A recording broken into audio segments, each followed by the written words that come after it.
Dans le cadre du 80e anniversaire de Léonard Peltier, un des plus anciens prisonniers politiques au monde, incarcéré aux États-Unis depuis 1977, 48 ans déjà, le Cercle du Marronnage s'est réuni à Nantes, ville qui fut autrefois principal port négrier de France.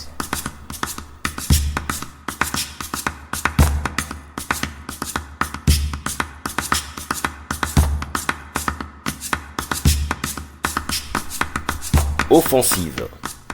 Le 12 septembre 2024 marque la date anniversaire d'un des plus vieux et anciens prisonniers politiques dans le monde, incarcéré par l'État US depuis 48 ans, Léonard Peltier.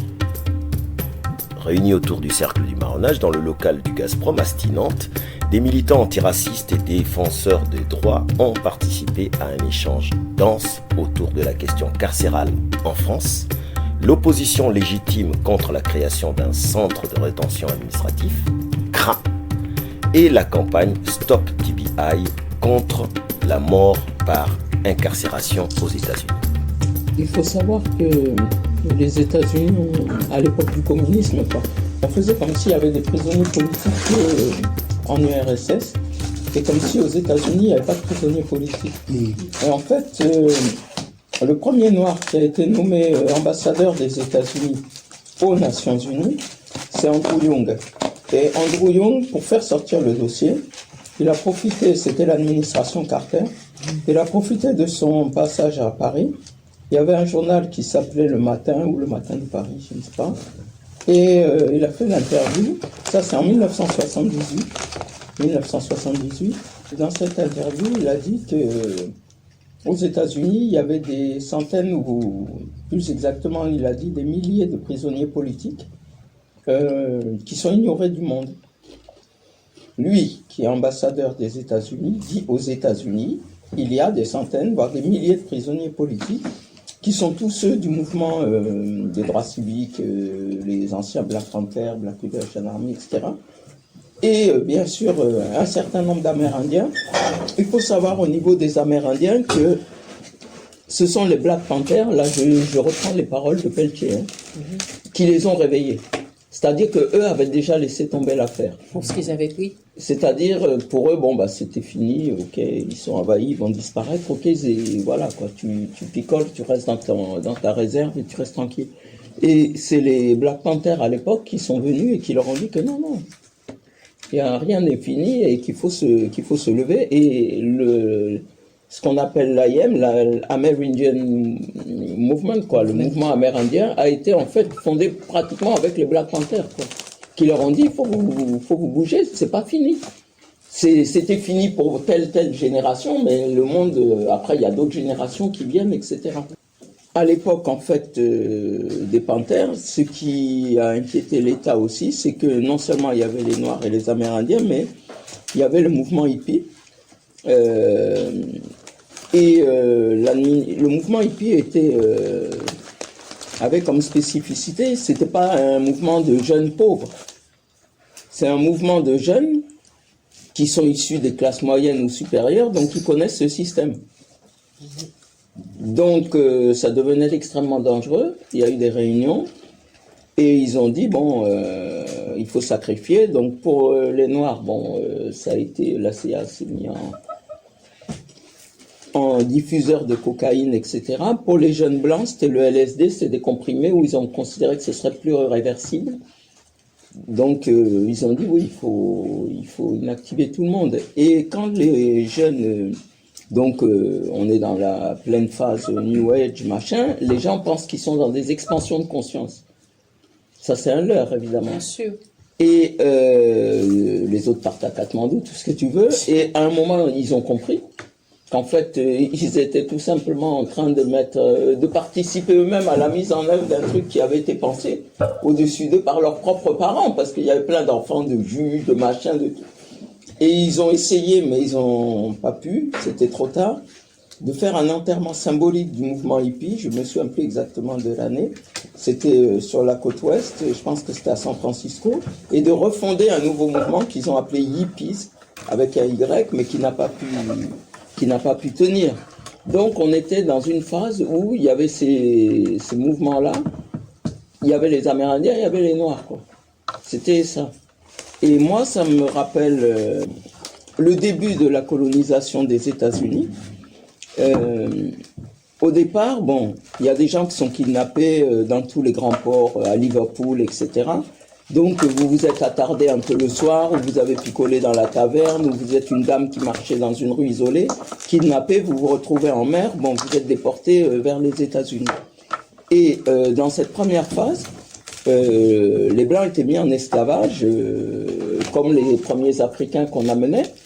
Et évidemment, il y avait un problème, c'est que les Blancs, ils comprennent la langue de leurs kidnappeurs, donc c'est clair pour eux, ils savent qu'ils sont aux mains d'une mafia, celle qui dirige d'ailleurs le monde d'aujourd'hui. Donc, eux peuvent rattraper ce qui se passe, le projet. Les Africains débarquent dans la sauce, ils connaissent pas le projet, mais ils voient que bon, c'est une mafia. Et il y a les Amérindiens qui connaissent le pays.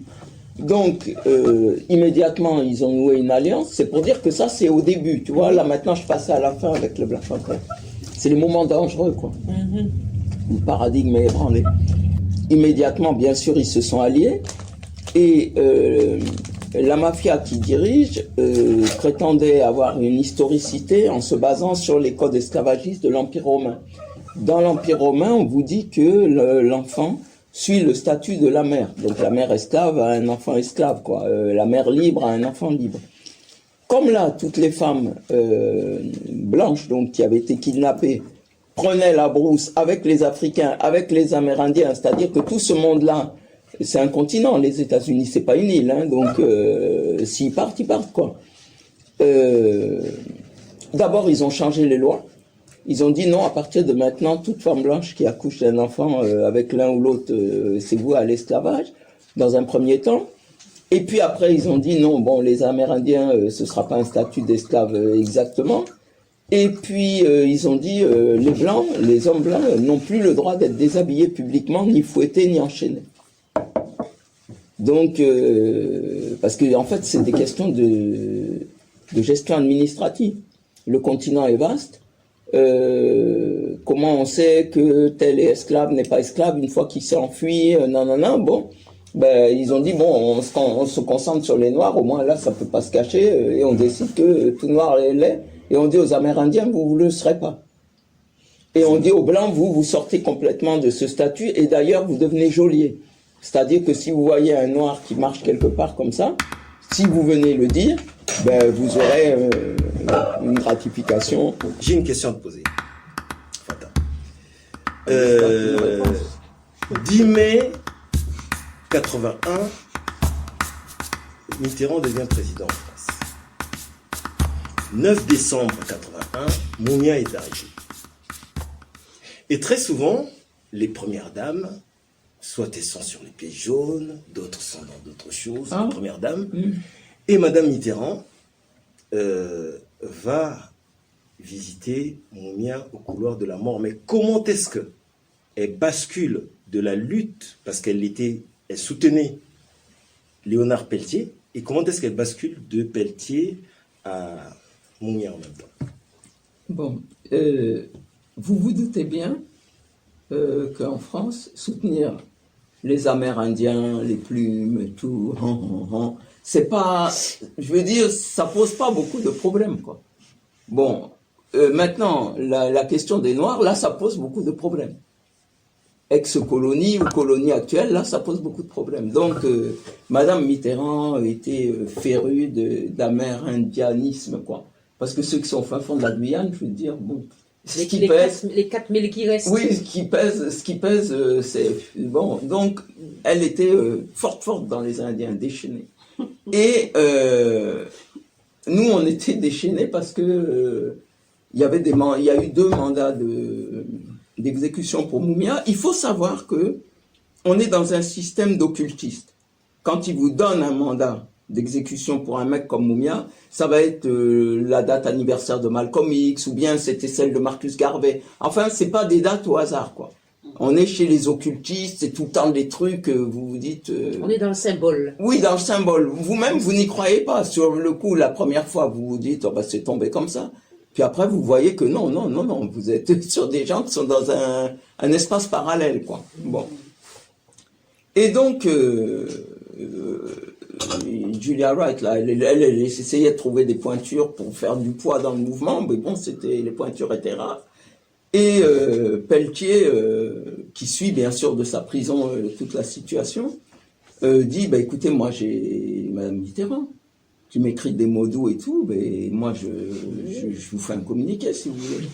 Et il fait un communiqué pour dire qu'il demande à tous ses soutiens, il donne directive quoi à tous ses soutiens, tu vois, ça fait le leader Maximo là. Directive à tous les soutiens de mettre toute leur énergie sur un seul prisonnier politique, Mumia Abu Jamal, parce que c'est une locomotive pour les sortir tous.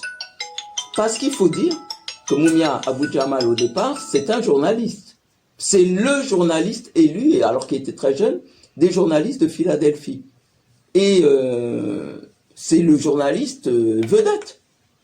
C'est-à-dire, à l'époque, c'est la radio, hein, plus que la télé. Mais s'il y a les, je sais pas quoi, les chanteuses, Pointer Sister, je sais pas quoi, c'est lui. S'il y a le pape qui, d'un coup, décide, c'est lui. Bon. Mais il se trouve que, d'un coup, il lui décide, bon, pas d'un coup, puisqu'il était dans les panthères et tout, mais de faire l'évaluation de tous les gens qui ont été tués par la police, pas seulement tués, de toutes les exactions de la police. Ça veut dire les détournements, les crimes, le proxénétisme, le trafic de toutes les matières illégales, enfin, tous les business de la police, il lui décide, et puis, bien sûr, de ceux qui sont tués. Donc, il décide de faire l'évaluation, le rapport d'évaluation. Et dans sa petite opération de rapport d'évaluation, il va quand même faire dégommer 15 fonctionnaires de police, à peu près. Parce que finalement, une enquête, ce qui s'était jamais passé du FBI, va être ouverte contre tous ceux qui font tapiner, tous ceux qui sont dans les jeux clandestins, enfin. Donc, et il y en a 15 qui vont perdre leur boulot. Là, il a signé son arrêt de mort à ce moment-là. C'est juste pour rappeler. Donc, bref, parmi les prisonniers politiques, on sait que c'est lui, si lui arrive à sortir, il va sortir tous les autres, quoi. Puisque, avant qu'Andrew Young, moi, n'indique que tous les gens sont au Newf, on ne le savait pas. On ne se rendait pas compte que tous les gens avaient été enfermés. Vous entendez parler Black Panther, machin, vous savez pas que tout le monde s'est retrouvé enfermé, qu'il y a des milliers de gens enfermés. En plus, à l'isolement. Quand Mumia a passé peut-être 25 ans dans une pièce qui était grande comme votre comptoir, là, de quelques mètres carrés, sans fenêtre, avec un néon. Couloir de la mort. Sans fenêtre, avec un néon. Et avec en face, la même surface grillagée, où il a le droit de sortir 1 heure par 24 heures, sachant que les samedis, dimanches, il n'y a pas de gardien, donc on ne peut pas le... Donc c'est ça, la réalité. Et il regarde comment le gars ne devient pas fou quand ils ont fait ça au mec de la bande Abadère ou quoi. Les gens, tout de suite. Ils peuvent pas. Si tu rentres pas dans une autre phase mystique, tu tiens pas. Ils les regardent comme des souris dans un laboratoire pour voir comment le gars ne disjoncte pas. Il n'y a rien dedans, c'est aseptisé. C'est sif citron, quoi. Vous voyez, c'est propre, ou monsieur propre citron, quoi. Genre, c'est aseptisé, quoi. Il n'y a rien, il n'y a rien. Voilà, tout est en métal, collé, il n'y a rien, quoi. Et vous n'avez pas de lumière. C'est bizarre que je répète ça, mais quand même, on est des êtres humains. Pas de lumière. Vous voyez même pas un petit bout du ciel. Biologiquement, c'est perturbant. C'est pas rien, quoi. Bon. Et en plus, vous êtes dans le couloir de la mort, on veut vous tuer. Donc, bref, je repasse au vrai sujet. Donc, Pelletier a fait son communiqué.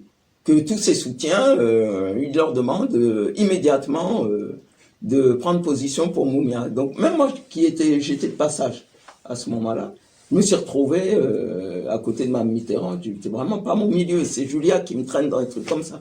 Je lui dis, moi, mais elle me dit, mais non, mais viens. Bon, je lui dis, mais le point est déjà marqué. Pelletier a sorti. Je me retrouvais, elle avait un local dans le 9e arrondissement, là, dans une des rues qui sont derrière la place Kitchi. Je me retrouve dans des salades comme ça, tu vois. Bon. Et la bonne dame, du coup, mise au pied du mur, faut montrer quand même qu'on est authentique, quoi. Donc, elle prend les devants, quoi.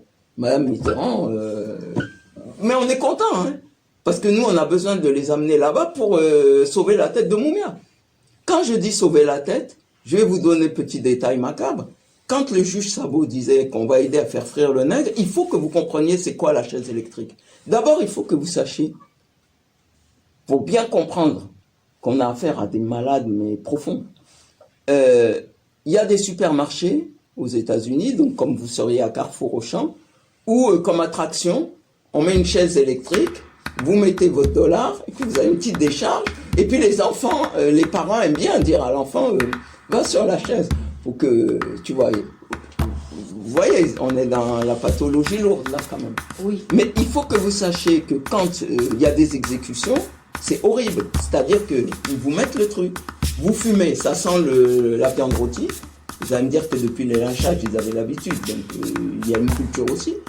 Et puis après, il y a quelqu'un qui, c'est pas ses médecins ou infirmiers, qui vient vérifier ton cœur. Ah non, ça t'a pas encore renvoyé un coup de jus. Paf, tu grilles. Hein. Et ils s'y reprennent 3, 4, 5 fois. En dehors de la question des CRA, des centres de rétention administrative, 2 autres sujets étaient traités par Erika Kadercha autour de la question de l'incarcération des grands frères dans les Caraïbes et un autre sujet par Nathalie Oou autour des prisonniers politiques victimes de la France-Afrique.